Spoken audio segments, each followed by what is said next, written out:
নমস্কার and hello. Welcome to yet another episode of Senko Golden Diamonds এর শোনা কথা কথা শোনা, যেখানে আজকে সেলিব্রিটি স্পেশাল এপিসোডে ফাইনালি অবশেষে তার সাথে হচ্ছে আড্ডা। বহু যুগ ধরে প্ল্যান করছিলাম যে কবে তাকে পাবো, but as I keep seeing her on social media, she's traveling the world with her performances, busy with recordings, and she's a singer যে যখন গান করেন একদম এখান থেকে, and that's the reason she wins hearts wherever she goes. Reality show দিয়ে journey শুরু, এবং এখন রিয়ালিটিতে সে কি করছে জানবো তার কাছ থেকে। উজ্জয়িনী মুখার্জির কথা বলছি, the singer par excellence. Thank you so very much Ujjayini. নমস্কার, welcome to the episode. Thank you so much রূপসাদি, থ্যাংক ইউ। সবসময় আনন্দ হয় তোমার সাথে কথা বলতে পারলে আর আড্ডা মারতে পারলে, সো লুকিং ফরওয়ার্ড টু কথা শোনা কথা। Thank you so much. আর সবচেয়ে মজা লাগছে তোমাকে দেখলেই, যেটা আমার সবচেয়ে ভালো লাগে, মনে হয় যেন you are a part of me because we celebrate our birthday on the same day. Yes, we are born on the same day. Born on the same day, তাই আমরা একটা অপরকে happy birthday same to you লিখতে পারি। Yes. খুব মজা লাগে, উজ্জয়িনীকে দেখলেই একটা আরো বেশি আনন্দ লাগে তার জন্য। Yes. এবার উজ্জয়িনী একদম একটু পুরনো রিলের দিকে যাচ্ছি, বিকজ তোমার পরিচিতি সকলের কাছে থ্রু রিয়ালিটি শো, রাইট? একদম, মানে আরো বেশি কিউট, আরো বেশি সুইট, মানে এখন ভীষণ সুইট, কিন্তু তখন মানে একদম মনে হতো যেন টিভি দিয়ে গিয়ে গালটা টিপে দিয়ে, আর কি এতটা ইনোসেন্ট, এতটা সবকিছু। মোটামুটি কত বছর ধরে ইন্ডাস্ট্রিতে তুমি গান বাজনা করছো সেটা জানতে চাইবো। অ্যান্ড এই যে এক্সপিরিয়েন্সটা গ্যাদার করছো প্রতিনিয়ত প্রতিদিন, what has been the greatest lesson and learning of your journey so far? শুরু করেছি যখন, তখন রেকর্ডিংস চলছে। মানে আমার জীবনে প্রথম রেকর্ডিং হয়েছিল যখন আমি ক্লাস 1-এ পড়ি আর কি। তো সেটা নাই ধরলাম, তো ক্লাস 6 থেকে মোটামুটি আমি রেকর্ডিং করছি, এবং তার সঙ্গে সঙ্গে রিয়ালিটি শোজটা, মানে লোকাল রিজনাল যে রিয়ালিটি শোজ গুলো হচ্ছিল তখন, সা থেকে সা বলো বা সবুজের দেশে বলে একটা অনুষ্ঠান হতো, এগুলো অনেক কিছুই তখন থেকে পার্টিসিপেট করতে আরম্ভ করি। সেটা ওয়াজ ব্যাক ইন 2000। সো প্রথম রেকর্ডিং থেকে দেখতে গেলে না ধরলেও মানে প্রায় 9 করে 25 বছর হলো। 2000 সালে শুরু করেছি প্রফেশনালি কাজকর্ম করা, ক্লাস 6-এ পড়ি তখন। তারপর থেকে অনেক কিছু শেখার সুযোগ হয়েছে, ফেস করেছি, এবং সেইগুলোর জন্যই আমার মনে হয় অনেক বেশি শেখার সুযোগ হয়েছে। রিয়ালিটি শোতে এখানে তো বেশ কিছু বছর, যেরকম বললাম, রিজনাল শোজ গুলোতে ছিলাম। তারপরে সেই সূত্রে ইনফ্যাক্ট আমি আর সোমলতা একটা সময় একসাথে, এবং সেখানেই আমাদের আলাপ for the very first time in our lives. গান শুধু গান পার্টিসিপেট করেছিলাম সেখানে, একটা স্পেশাল এপিসোড হয়েছিল। তো আমি ছিলাম, সোমলতা ছিল, এবং সুদেশনা বলে আরেকজন ছিল, আমার এখনো ওর নাম মনে আছে। তো ওই অনুষ্ঠানগুলোতে তারপর থেকেই ইনফ্যাক্ট সোমলতার সাথে আমার ভীষণ ভাবে পরিচিতি, আলাপ, বন্ধুত্ব। এবং শুধু আমরা বন্ধু নই, মানে আমার মায়ের সাথে কাকিমা খুব ভালো একটা সম্পর্ক ছিল। কাকিমা বেশ কিছু বছর হলো উনি আমাদের ছেড়ে চলে গিয়েছেন, কিন্তু ওই সম্পর্কটা মানে গুড ওল্ড ডেজ একদম সবসময় মনে থাকে। তো শেখা বলতে তো শেখার কোনো শেষ নেই। Every day is a learning for me. এটা বলতে সহজ মনে হয়, but then it actually is. আর আমি শিখতে খুব ভালোবাসি, সারা জীবনই কিছু না কিছু শেখার তালে থাকি। তো শিখে যাচ্ছি কিভাবে কোন সিচুয়েশন কিভাবে হ্যান্ডেল করতে হয়, অডিয়েন্সেস কিভাবে হ্যান্ডেল করতে হয়। স্টেজে আগে যেরকম ভাবে একদমই কথা বলতাম না, একদম ইন্টারঅ্যাক্ট করে উঠতে পারতাম না, শুধু গান শোনাতাম। এখন প্রচুর গল্প করি, ভালো লাগে মানুষের সাথে এই কানেক্টটা। Specially I think after pandemic এটা আরো হয়েছে। দেখতে পাইনি এত বছর মানুষকে চোখের সামনে। তো তারপরে যখন সবাইকে পেয়েছি তখন একদম বাঁধ ভাঙা আনন্দ এবং ইন্টারঅ্যাকশন সবটাই হয়েছে। So everyday is a learning for me. So well said. আমিও সবসময় বিলিভ করি that I am a student forever. কোনো কিছুই মনে হয় পুরোটা জানি না, কনস্ট্যান্টলি মনে হয় শিখতে হবে, বলে কি করে হবে। অ্যামেজিং। আর তোমার মধ্যে এত গুণ রয়েছে, আর তার সাথে সাথে তোমার সাথে এই যে আড্ডাটা দেখতে দেখতে 2025 শেষ, মানে এই মনে হয় সেদিনকে হ্যাপি নিউ ইয়ার বললাম, আবার মনে হচ্ছে হ্যাপি নিউ ইয়ার বলতে হবে December, and it feels amazing that you know চটপট বছরটা কিরকম কেটে গেল। তো যদি if I ask you to look back at this year, সবচেয়ে মেমোরেবল কি ঘটেছে এই বছর? সবচেয়ে মেমোরেবল আই থিঙ্ক প্রফেশনালি বলতে গেলে আমার জীবনের একটা লক্ষ্য ছিল যে আমার সুর করা গান বা আমার লেখা গান সেটা কোথাও গিয়ে রেকগনাইজড হবে কোনো না কোনো ভাবে। তো সেটা এবছর হয়েছে। আমার সুর করা একটি গান, যেটা ইটস আ কোলাবোরেশন, মানে সুরটা আমার করা, অডিও প্রোডাকশনটা ইজ বাই শৌমিক গোহরায়। শৌমিক আমার ভীষণ ভীষণ ভালো বন্ধু, এবং শৌমিক না থাকলে অবভিয়াসলি এই কাজটা হতো না। আর প্রাঞ্জলের লেখা, প্রাঞ্জল মানে আমরা সবাই মিলে একটা কোলাবোরেট করেছিলাম, পাখনা মেলে বলে একটি গান। এই গানটি রিসেন্টলি ক্লেফ মিউজিক অ্যাওয়ার্ডস এ রেকগনাইজড হয়েছে as the best regional electronic dance number বা ইলেকট্রনিক নাম্বার। এবং তার সঙ্গে সঙ্গে আরেকটি বাংলা গান যেটা compose by Sridhar Nagraj and Ritaja ব্যানার্জির লেখা, এখনো নিশি, একটা বিউটিফুল রাগাশ্রী বাংলা গান। অনেক বছর পরে এরকম একটা গান আমার কাছে এলো এবং আমি গাইতে পারলাম। এই দুটো গানই রেকগনাইজ হয়েছে ক্লেফ মিউজিক অ্যাওয়ার্ডস এ সেপ্টেম্বর মাসে। ইনফ্যাক্ট বার্থডে জাস্ট পরপরই ছিল ওই সময়টাতে, তো it was like a birthday gift and the best thing this year. আর পার্সোনালিও অনেক অনেক জিনিসপত্র, ছোট ছোট ছোট ছোট চেঞ্জেস হচ্ছে জীবনে, যেগুলোকে অ্যাকসেপ্টিং ইট অ্যান্ড সাদর ভাবে সব সব দিক থেকে এই চেঞ্জেস গুলোকে অ্যাকসেপ্ট করছি এবং মুভ অন করছি, এবং looking forward to better days and better feelings I would say. মানে হাতে অ্যাওয়ার্ড নিয়ে একগাল হাসি নিয়ে তোমাকে দেখতে ভীষণ ভালো লাগে, এন্ড ইউ ডিজার্ভ এভরিথিং। তো এই যে ছোটবেলা থেকে তুমি গান গাইছো, নয় নয় করে যদি অফিসিয়ালিও বলো তাহলেও 25 বছর হয়ে গেছে, which itself is such a long journey. এবার এই যে ছোট্ট মানুষগুলো যাদের গলায় সুর রয়েছে, যারা গান গাইতে পারে এবং তারা উজ্জয়িনীর মতো হতে চায়, স্টার হতে চায়, তাদের বাবা মাদের তুমি কি বলতে চাও? Because I am sure parental guidance and support play such an important role in everybody's life. তোমার লাইফেও সেটা কিভাবে পেয়েছো, এবং যে সকল বাবা মারা এখন খুশি তাদের ছেলেমেয়েরা গান গাইতে পারছে, তাদেরকে তুমি কিভাবে গাইড করতে চাও? আমার জীবনে আই বিন ভেরি ব্লেসড যে আমাকে খুব বেশি ডাইভার্জেন্স ছিল না আমার জীবনে। পড়াশোনা এবং গান এই দুটোই ছিল, এবং যে কারণে আমার মনে হয় যে আমি যখন একটা সময়ের পরে মা বাবাকে এটা বোঝালাম, বা আমার স্কুলের টিচারদেরকে, প্রফেসরদেরকে, সবাইকেই যখন এটা বোঝাতে গেলাম যে গান ইজ ওয়ে মোর ইম্পর্টেন্ট, মানে it's becoming way more important, তখন কেউ মানে আমাকে খুব বিরোধিতা করেননি আর কি। মানে অবভিয়াসলি সবাই একটু যেহেতু আমি পড়াশোনায় খুব ভালো স্কোর করতাম আর কি, তো যে কারণে আমার চয়েস অফ সাবজেক্টস বা 10th এর পরে আমি যখন আর্টস নিয়ে পড়াশোনা করি, তখন আমার ম্যাথস টিচার আমার এটা কি করে হলো, এরকম একটা হয়েছিল ঠিকই, বাট সবাই খুব ভালোভাবে অ্যাকসেপ্ট করেছিল ব্যাপারটাকে। আজকালকার যেটা আমি একটা দেখি যে বাচ্চাদের ওপর ইন জেনারেল একটা প্রেশার অনেক বেশি, এত কিছু করতে হয়, কারাটে ক্লাসেস হচ্ছে, পিয়ানো ক্লাসেস হচ্ছে, ডান্স ক্লাসেস হচ্ছে, আঁকা শিখছে, তারপরে গান শিখছে, এবং কোনো একটাতে প্রতিভা থাকলে আমার মনে হয়, আমি প্যারেন্টসদেরকে এটাই বলবো যে একটু স্পেস দিয়ে দেখলে আমার মনে হয় যে একটু, কারণ যেটা আমার ক্ষেত্রে আমার অতটা অপশনস ছিল না, আমি দুটো জিনিস নিয়েই এগিয়েছি, তাও আমার মনে হতো যে আমি অনেক ছোট থেকে কাজ করেছি, এবং আমার চাইল্ডহুডটা কোথাও গিয়ে একটু, আমি কোথায় কখন যে বড় হয়ে গেলাম আমি নিজেই বুঝতে পারলাম না। মনে হতো যে আর একটু বেশি দিন বাচ্চা বা ছোট থাকতে পারলে ভালো হয়। তো আমার আজকালকার মা বাবাদের যখন আমি দেখি, বন্ধু বান্ধবদেরকেও দেখি, ওদেরকেও বলি যে একটু স্পেস দিয়ে, যদি বাচ্চার আঁকায় ন্যাক থাকে তাহলে গানটা নয় নাই শিখলো, যদি বাচ্চার ক্রিকেটে ন্যাক থাকে, স্পোর্টসে ন্যাক থাকে, তাহলে জোর করে আর পিয়ানোটা নাই শিখলো। তো এই বেসিক ব্যালেন্সটা যদি ক্রিয়েট করতে পারে, আমার মনে হয় মেন্টাল হেলথের দিকটা অনেক ছোট থেকেই অনেক বেটার থাকে। একদম, আমার মনে হয় এটা থেকে ভালো উপদেশ কিছু হয় না।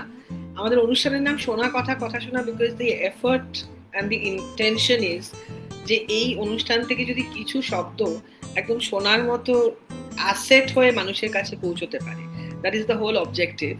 এবার শোনা কথা কথা শোনা, এমন কিছু শব্দ, এমন কিছু কথা তোমার জীবনকালে যেটা তুমি শুনেছো, হতে পারে বাবা মা, হতে পারে টিচার, হতে পারে বন্ধু বান্ধব বা স্ট্রেঞ্জার, এমন কোনো কথা যেটা তোমার অনেক বছর আগে হয়তো শোনা, বাট ইউ রিমেম্বার দোজ ওয়ার্ডস, এবং তুমি হয়তো ওটাকে ফলো করো বা নিজেও বলো কিছু কথা যেটা রয়ে গেছে একদম শোনার মতো খাঁটি বলে।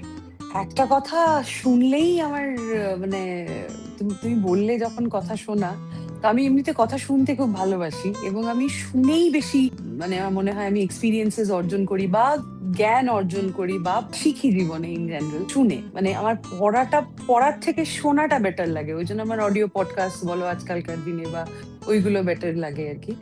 আমার গুরুজি একটা কথা বলতেন, যেটা আজও আমি স্টেজে বলি। গুরুজি মানে পণ্ডিত বীরেশ রয়, যার কথা শুরুতেই বললাম যে সোমলতা এবং সোমলতার মা কাকিমার সাথে আলাপ হওয়াটা।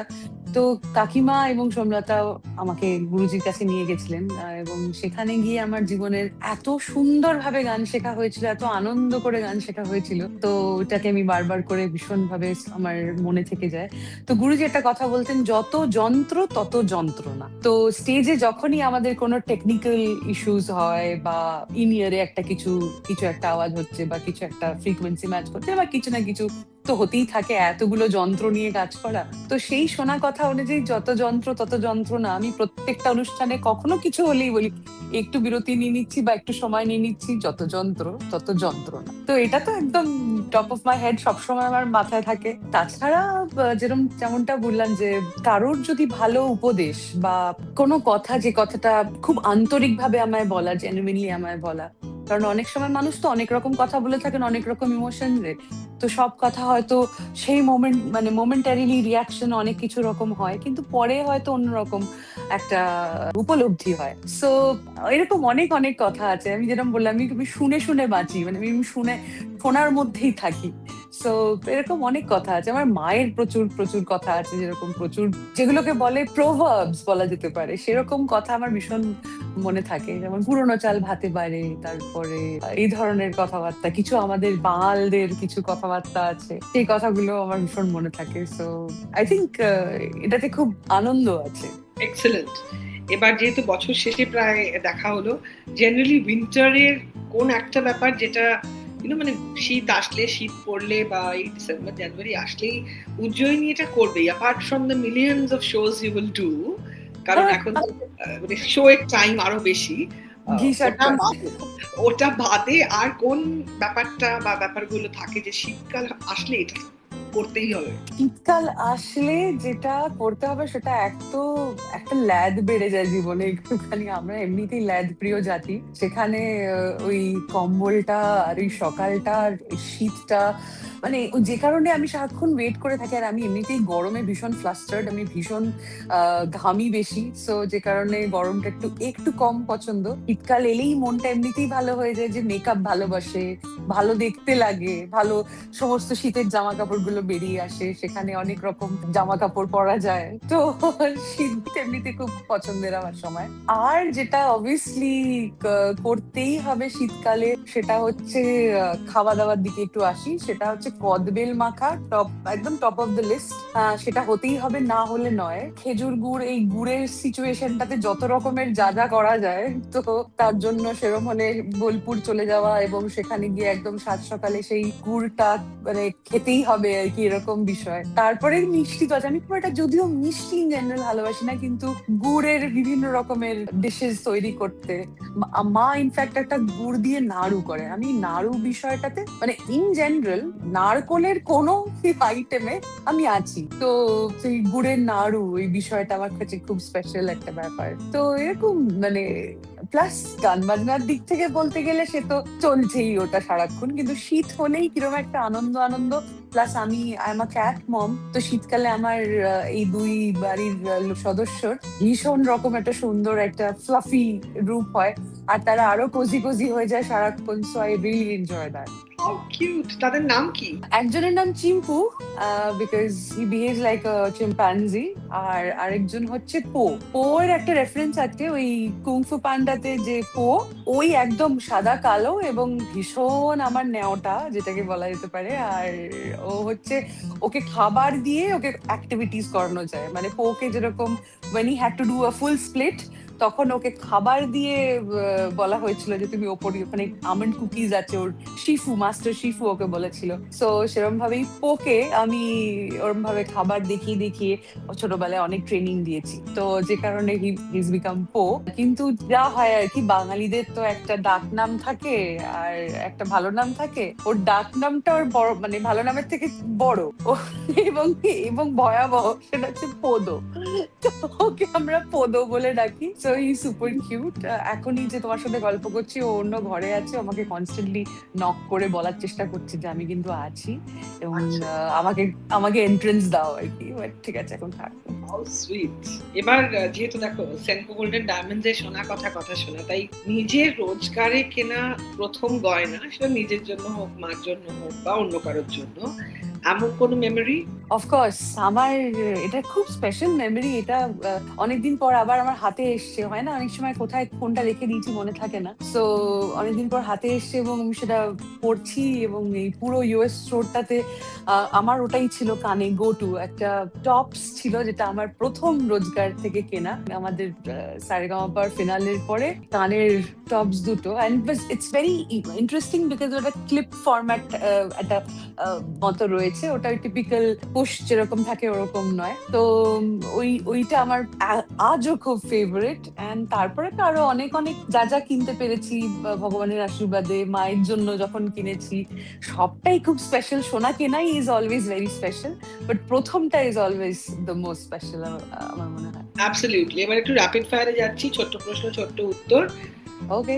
যদি 2025-কে একটা সিনেমার নামের টাইটেল দিয়ে ব্যাখ্যা করো, তাহলে তোমার জন্য 2025 represents which film title and why?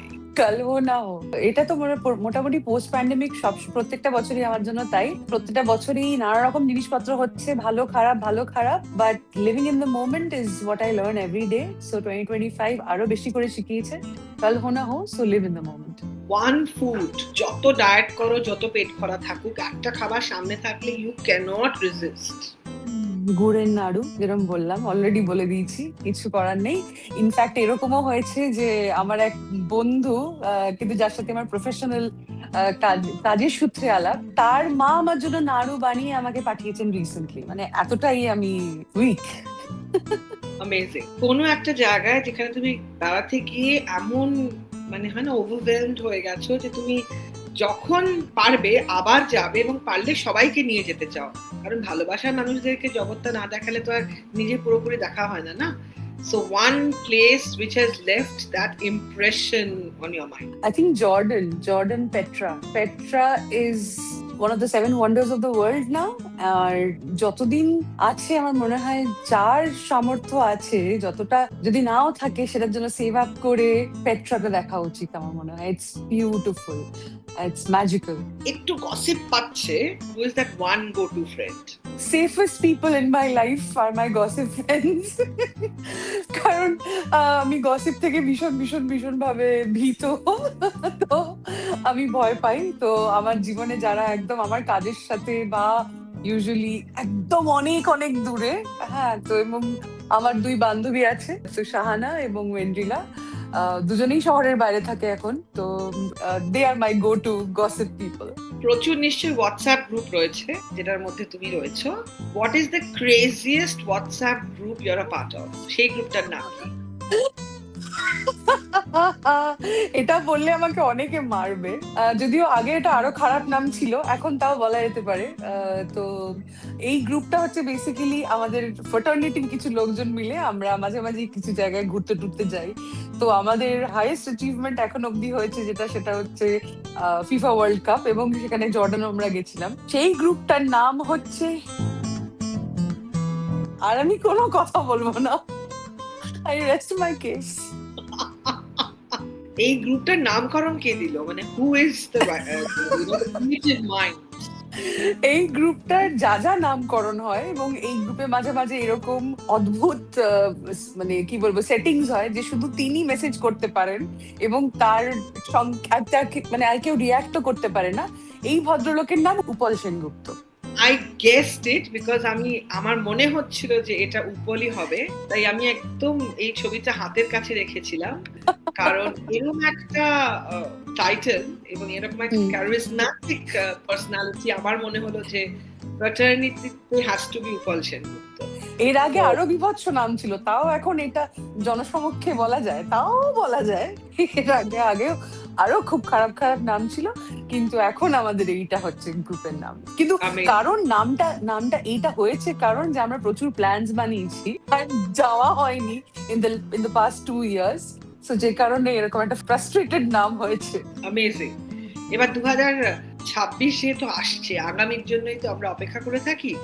2026 এর যদি একটা থিম সং হয়, মানে যেটা অলরেডি এক্সিস্টিং একটা গান, এবং সেটা তোমার মনে হয় যে 2026 এটা হবে আমার জীবনের থিম সং, সেইটা যদি আমরা 2 লাইন তোমার কণ্ঠে শুনি, what should be the song of Ujjaini for 2026? 2026 এর থিম সং শুড বি পাখনা মেলে, যে গানটার কথা বললাম, রিসেন্টলি রেকগনাইজড, আমার জীবনে খুব ইম্পর্টেন্ট একটা গান।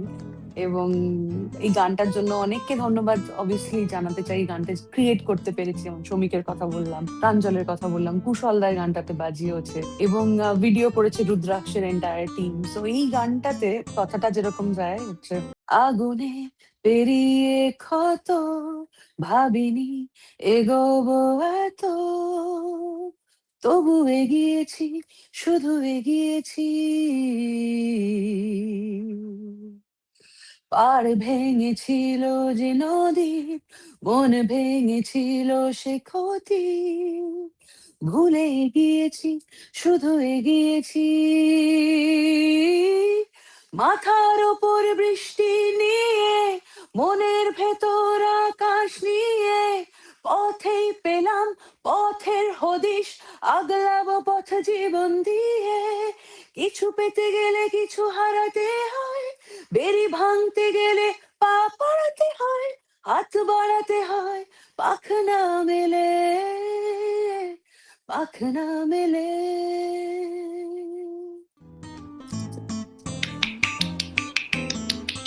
Super super, thank you, thank you. আবার একটা হার্টের এরকম সাইন আছে, এটা আমি আবার নতুন শিখেছি। এরকম কত কিছু জীবনে শিখতে হচ্ছে। Yes, So এই শিখে যেতে হবে। হ্যাঁ। trends, you know, trends of emoji, আমাদের জেনারেশন আমরা সবই দেখেছি, বাড়িতে হয় ফোন দেখেছি, আমরা এসটিডি বুথে গেছি, আমরা সব দেখছি। সো এই যে ইভলভিং ট্রেন্ড, সবচেয়ে ইন্টারেস্টিং তোমার কাছে কোন ইমোজিটা তুমি সবচেয়ে ভালোবাসো, কোথায় কোথায় ইউজ করো? I don't know what's that called, মানে ওটা ওই একটা পিঙ্ক ফ্লাওয়ার আছে, I think it's this ক্লোভারও নয়, লোটাসও নয়, so I use that a lot. আমি জানি না এক্স্যাক্টলি ওটা কি বলেও বা কি। It brings gratitude in me, মানে একটা খুব গ্রেটফুলনেস এর ফিলিং হয়। এবং তাছাড়া লাভ সাইন্স তো সারাক্ষণ ইউজ করি, লাভ স্ট্রাকটা খুব ইউজ করি, but I use that pink flower one the most, খুব ভালো লাগে। How cute. এখন অব্দি কোন একটা মোমেন্ট যেখানে তুমি স্টেজে ছিলে, আর ওই মোমেন্টটা এখনো মনে করলে তোমার গায়ে কাঁটা দেয়, সবচেয়ে goose bump moment of your career on stage? আমি তো বহু বছর যেরকম বললাম গান গাইছি, এবং যখন গান গাওয়া শুরু করেছি অন স্টেজ, তখন তো কভার্সই গাইতাম আর কি বেশি, যেখানে অন্যের গান গাইছি বা রিয়ালিটি শোতে যে পারফরমেন্সেস গুলো পপুলার হয়েছে সেই রকম গানগুলো গাইতাম। For the first time in my life audience যখন আমার গান আমার সাথে গাইতে আরম্ভ করলো, the day that happened for the very first time, I think every time, প্রত্যেকবার যখন এটা হয় তখন I'm just grateful, মানে super super super grateful, and ভীষণ আনন্দ হয়, and it's always a goosebump moment. চুপি চুপি রাত যখন আমার সাথে সবাই গাইতে আরম্ভ করলেন, বা সবাই গায়, সেটা আমার জন্য always a goosebump moment. তাহলে যদি জিজ্ঞেস করি কোন একটা গান উজ্জয়িনী না গাইলে স্টেজ থেকে নামতে দেওয়া যায় না, সেই গানটা কোনটা? এটা অ্যাকচুয়ালি দুটো গান একসাথে, সেটা চুপি চুপি রাত যেদিকে, আর অন্যদিকে মাইয়া মাইয়া। মানে মাইয়া মাইয়া না গাইলে, অনেকে তো এরকমও বলে দিয়েছেন মাইয়া মাইয়া উজ্জয়িনীর গান, আর আমি সবাইকে এটা কারেক্ট করি যে মাইয়া মাইয়া আমার অরিজিনালি গাওয়া নয়, I just Singh a version of মাইয়া মাইয়া, যেটা আমরা মানে উজ্জয়িনী মুখার্জি লাইভ আমরা আমাদের মতো করে অ্যারেঞ্জ করে একটা প্রেজেন্টেশন করি। সো এই দুটো গান না গাইলে মানে আমাকে স্টেজ থেকে নামতে দেওয়া হবে। অ্যামেজিং। ইন্ডাস্ট্রিতে প্রচুর মানুষের সাথে কাজ করো তুমি, আমাদের কলকাতা, দেশ বিদেশ, নানা রকম মানুষের সাথে you have that association through your work. Common traits যেটা তুমি অবজার্ভ করেছো সিনিয়রদের বা কলিগসের কাছ থেকে, যে যারা সাকসেসফুল তাদের এই ট্রেটস গুলো বেশ কমন, যেটা তুমি নিজে দেখে বুঝেছো and শিখেছো? Some common traits of successful people around you that you have observed. Common traits যেটা ফার্স্ট এন্ড ফরমোস্ট সবার মধ্যেই দেখতে পাই এবং নিজের মধ্যেও খুব ভালো রকম ফিল করতে পারি, সেটা হচ্ছে যে দ্য ক্যান ডু স্পিরিট। যে অনেক সময় অনেক রকম ইমোশনস, অনেক রকম মুডস, অনেক রকম সিচুয়েশনস, ট্রিগার্স, অনেক কিছুই ঘটে, কিন্তু ওই যে ক্যান ডুটা, সেটা ইজ দ্য ড্রাইভ ফোর্স। যে কাজটা করব, ভালো করে করব এবং পুরো হার্ট এন্ড সোল সবটা দিয়ে করব। সো ওই can do spirit I think আমার জন্য তো is very very important, and I've seen it in like 90% of my seniors and colleagues. তাদের মতো করে the can do spirit is like very dominant in every one of them. Amazing. উজ্জয়িনীর ডাকনাম যেগুলো আমরা জানি না, অনেকগুলো ডাকনাম আছে। সানি ডাকে মা বাবা, তারপরে কিছু বন্ধু ডাকে উজান, কেউ কেউ ডাকে গাবলু, আর একজন ডাকে সোনা। How sweet! এটা কি শোনা কথা কথা শোনার মতো শোনা? ভীষণ সোনা, আমি সোনা মেয়ে তো তাই। How lovely! এবার একটা সোনা নিয়ে আরেকটা প্রশ্ন করছি। একটা ড্রিম জুয়েলারি যেটা স্বপ্নে আছে, মনে আছে, ও জায়গা কিসি ভি দিন? কুন্দন ভীষণ ভালো লাগে। আমি অরিজিনাল কুন্দন কোনো না কোনো দিন কিনতে চাই, নিজে কিনতে চাই, এবং সেটা ছোট ছোট করে এক একটা ড্রিম পূর্ণ হচ্ছে। ইনফ্যাক্ট সেনকো থেকে আমি রিসেন্টলি একটা রিং কিনেছি যেটা আমার ভীষণ পছন্দ হয়েছে। It looks like this, it's platinum and gold and stuff. তো একদম রিসেন্টলি, মানে যাতায়াতের পথে আমার নিজের জন্য একটা বার্থডে গিফট কেনার ইচ্ছে ছিল। So this was my birthday gift to my self. তো এর ছোট ছোট জিনিসপত্র, ছোট ছোট উইশ লিস্ট পূরণ করতে থাকি। I can imagine. ভেবেই আনন্দ। আনকাট ডায়মন্ড, কলকি কুন্দন, মানে কলকি কুন্দন একদম ওটা একটা অন্য ব্যাপার। এবার বছর শেষের আড্ডা, সকলকে কি বলতে চাইবে যাতে সকলের প্রতিদিন ভালো কাটে, বছর শেষ ভালো কাটে, আগামী দারুণ হয়? মন থেকে what is that one wish you wish for everybody? মন থেকে ভালো থাকার সহজ উপায় যেটা আমার মনে হয় যে let it go and acceptance. এই দুটো জিনিসের মাঝামাঝি যদি আমরা একটু দাঁড়াতে পারি, তাহলে আমরা অনেক জিনিসে আনন্দ আরো বেশি পাবো। লাইফে ইন জেনারেল আনন্দে থাকবো এবং সুস্থ থাকবো। কারণ আমরা ইমোশনালি অনেক কিছু ব্যাগেজ ক্যারি করি বলে ফিজিক্যালিও অনেক রকম অসুস্থতা আমাদের হয়। তো এই দুটোর মাঝে যদি আমরা এসে দাঁড়াতে পারি, আমি সবসময় এটাই বলি যে sometimes you just need to let it go and sometimes you just need to accept things. So এইটা হলেই বাস বাকিটা কেল্লা ফতে। আর যেহেতু 2026 ইজ লাইক নেক্সট মান্থ, 2026 এর একটা প্ল্যান যেটা করতেই হবে। 2026-এ অনেক অনেক অনেক অনেক সিঙ্গলস রিলিজ করতে হবে, অনেক অনেক নিজের গান রিলিজ করতে হবে, যেগুলো পাইপলাইনে রয়েছে এবং বহুদিন ধরে খালি প্রোক্রাস্টিনেশন চলছে। এই রিলিজ করব, কাল রিলিজ করব, ভিডিও বানাতে হবে, এই জিনিসগুলোকে উঠে পড়ে এটাই আমার নিউ ইয়ার রেজলিউশন। 2024-এর শেষে ছিল, কিছুটা রিকভার করতে পেরেছি, বাট 26-এ আরো বেশি বেশি করে আমাকে করতে হবে, এইটা আমার মাথায় আছে। অ্যামেজিং। আর সেনকো গোল্ডেন ডায়মন্ডস এর শোনা কথা কথা শোনায় এসে তোমার কেমন লাগলো, তুমি যদি সত্যি মন থেকে বলো? Senco is one of my favourite places to be. আর সেনকো স্পেশালি আমার বাড়ির খুবই কাছে সেনকোর একটা বড় শোরুম রয়েছে। সো খুবই ভালো লাগলো, বিকজ তোমার সাথে যেখানেই আড্ডা মারি সেখানেই খুবই ভালো লাগে। এন্ড কথা শোনা কথা, এত সুন্দর একটা নাম। আই ক্যান, মানে আমার কোথাও কি এটা মনে হচ্ছে এটা তোমারই ভাবনা বা তোমারই এইটা এসছে মাথায় যে কথা শোনা কথা টাইটেল হবে। সো আরো বেশি ভালো লাগছে। এন্ড আরো আরো সেনকো থাকুক জীবনে, আমাদের জীবনে সেনকো স্পন্সর থাকুক, খুব আনন্দ থাকবো। Brilliant, and I think you yourself, you are a very very pure personality. তোমাকে যতবার মিট করি এটাই আমার মনে হয় যে তোমার মধ্যে ওই ফিল্টার ব্যাপারটা নেই। You know, we are as we are, and that's perhaps the reason that আমরা একই দিনে জন্মেছেন, আমাদের অনেকটা পাশাপাশি দাঁড়ালে বেশ সিস্টারই মনে হয়। আমরা দুজনে একটু এরকম টাইপস, সিস্টার ভাইব, সিস্টার পুরো। and it's such a pleasure যে তুমি এতটা ওপরে উঠে গিয়েও তুমি এত grounded, down to earth. This is what I think makes you such a great human being. Akash শুভেচ্ছা, whatever you touch, let it get completely years. যা চাইবে তাই হোক। প্রচুর প্রচুর নিজে গান লেখো, গান করো, আর প্রচুর প্রচুর মানে 10 হাত জুড়ে অ্যাওয়ার্ডস নিয়ে আসো। ঠিক আছে, খুব ভালো থেকো। Thank you so much. Have a great year and and a super super advance happy new year to you. Thank you. You too সবাইকে। Bye. क्या होती है एक दुल्हन की ख्वाहिश? एक ऐसा प्यार जो समझे हमारे अनकहे जज्बातों को, जिंदगी के हर मोड़ पर जो थामे हमारा हाथ।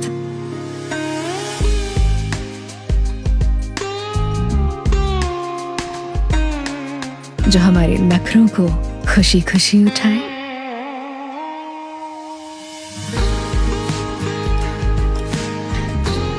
और हमारी हर मुस्कान को अपनी सर का ताज बनाए।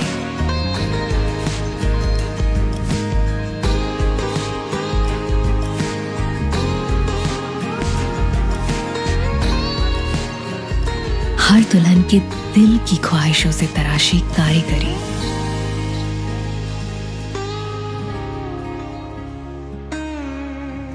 सेंको गोल्डन डायमंड्स, ख्वाहिशों से तराशी कारीगरी।